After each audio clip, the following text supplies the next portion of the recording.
can get to the first Arctic travelers. I'm desperate to see how they live here. They don't even have heating or electricity. But if the weather doesn't improve, I may never find out. I've been here 5 days now. I really couldn't have come at a worse time of year. I've been given all this Arctic clothing so I won't freeze. The coldest I've ever been is the freezer back in the lab, a balmy 20 below. Eventually, I get the call I've been waiting for. There's a gap in the weather, and we're going for it. This may not be mission impossible, but it sure feels like it. I don't really know the risks involved in the next leg of the journey. Somehow I suspect I don't want to.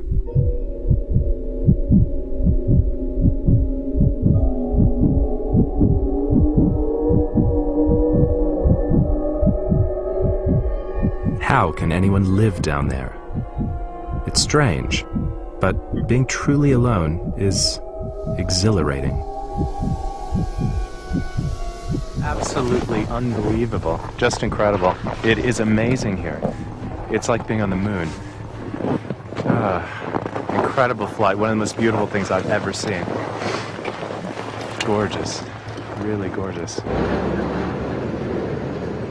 The next leg is a bus ride to a town called Amguema, 120 miles inside the Arctic Circle. The air is even colder, but at least they have houses.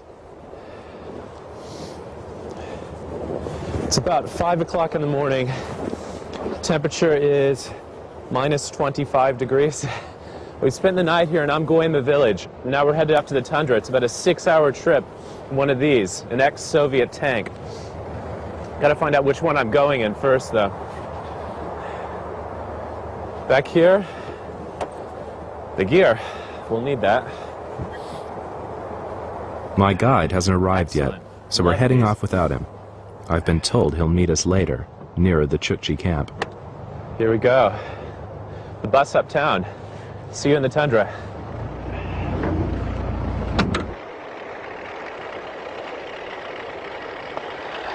We're heading up into the tundra to meet the people who are the direct descendants of the people who populated the Americas 15,000 years ago, at the height of an ice age.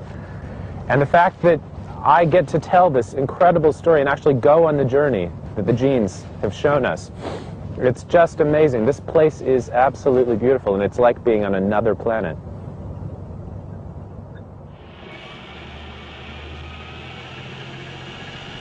I know we can get to their general area on our own, but the Chukchi are nomads and will never find their exact location without our guide. I really hope he shows.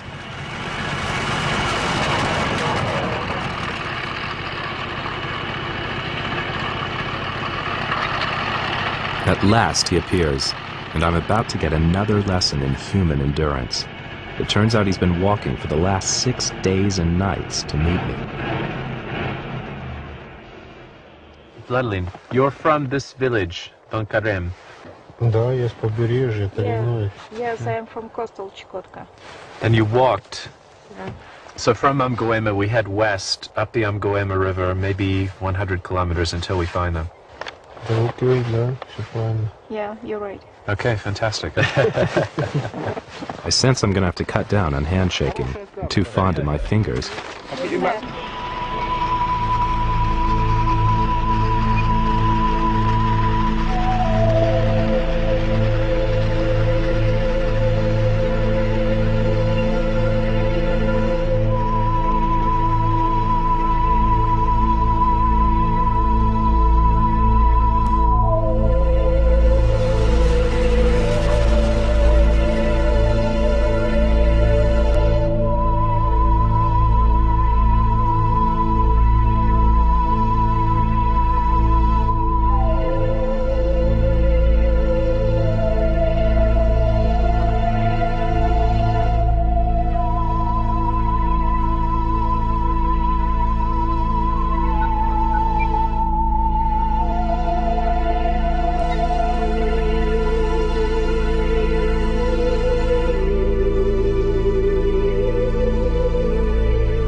They look so pleased to see us. Or maybe it's just curiosity. I can't imagine they get many visitors. Uh-oh. I can feel another frozen handshake coming on. Time to show off a bit of my high school Russian. Меня зовут Spencer. Victor. They spend their lives in temperatures that are now paralyzing me.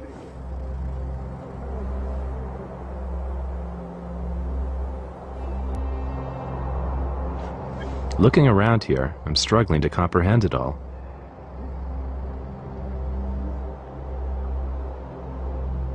We may be brothers under the skin, but they're obviously different.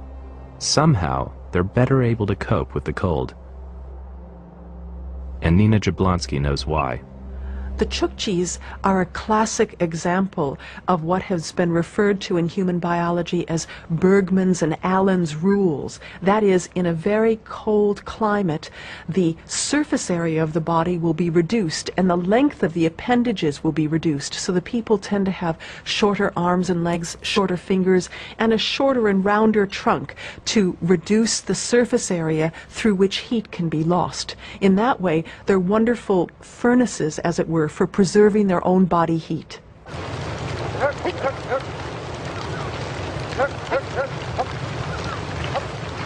And to maintain this body heat, the Chukchi have to stay physically active. For Victor, this means hard work, all day, every day. He looks after his herd of over 1,000 reindeer. I soon learned that the Chukchi are utterly dependent on them. Their ancestors hunted them, but found that life would be easier if they tamed them. Now reindeer are the Chukchi life support system.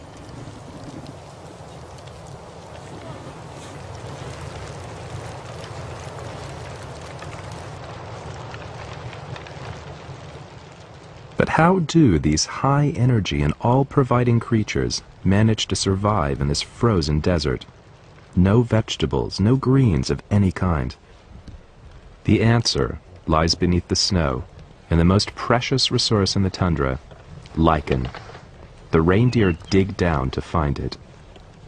This tiny plant fueled the greatest journey ever, from Central Asia to the New World.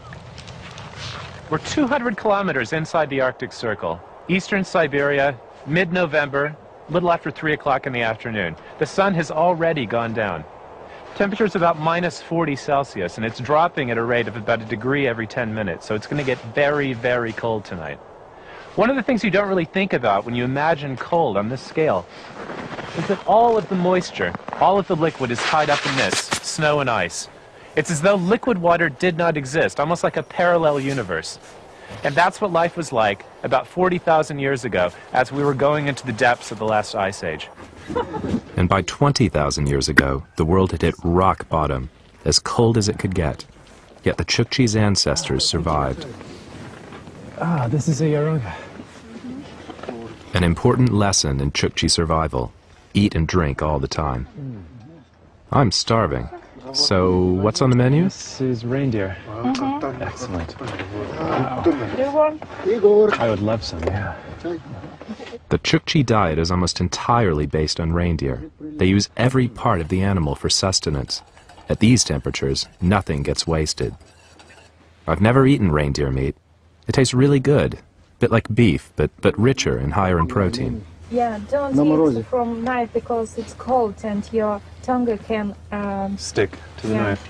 Okay, so you eat with your fingers. Important to learn these things.